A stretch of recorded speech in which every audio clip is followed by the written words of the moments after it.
I thought to just share something from a few days ago, because I was busy working on one of the books I'm working on, and just having so much resistance and not feeling like doing it, and everything dragging, and kind of having to, you know, push myself along because I've got to get it done, you know. And so I don't like working in those kind of moods, and also I don't get very much done. So I went to the forest instead. And then I came back and I sat down the next morning and I did it. My mind was fresh. I did it. It was finished in like, I don't know, an hour and a half or 2 hours. And it really made me see how important it is to be sensitive to our mind and to know how to work with our mental energy at any particular time, you know? And so when we're kind of dragging, how to perk it up, when we're alert and ready to go, how to steer it and use it for what we want our mind to be used for, of when it's too excited, how to calm it down, and again, steer it the way we want it to go instead of it going all the way all over the place.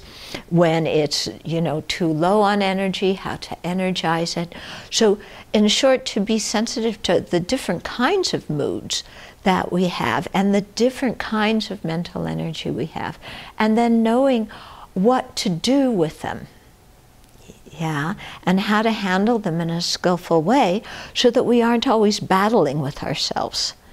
Yeah, because if we try and if we have one energy and we're just pushing it to go where it's not wanting it to go, we're likely to feel frustrated.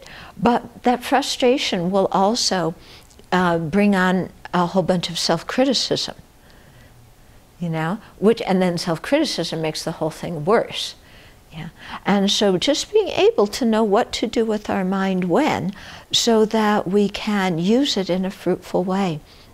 And so along this line, I remember in my early days at Copan, when I had first gotten there, I was talking to one of the nuns, and she was telling me that sometimes when she studies, you know, her mind is really invigorated and she's really into it.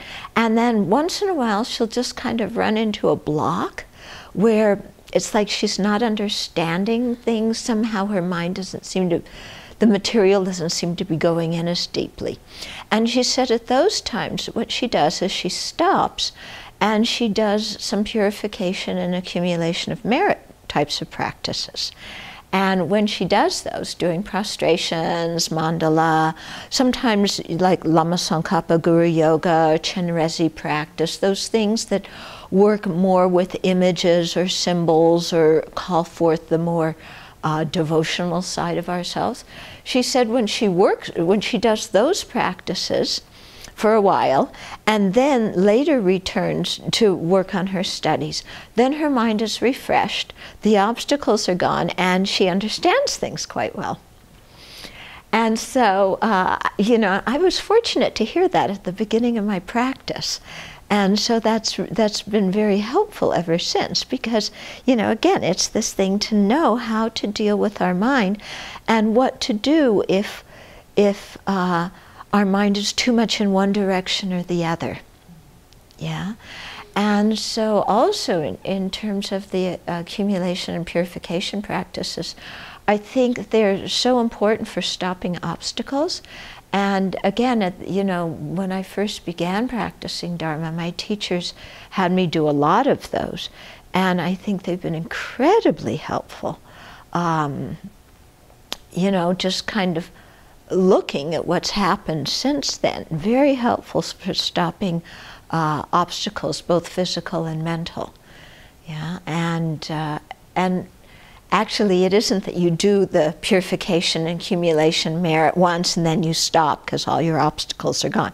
I mean, we have obstacles until we become Buddhas, so we keep doing those practices again and again. But you know, when we do them and then we combine them with study, Yeah, it can work really well, because then our study, becomes brighter, and then our study we combine with meditation, and then our meditation goes deeper. So all these different practices work together, but we have to know what to do when.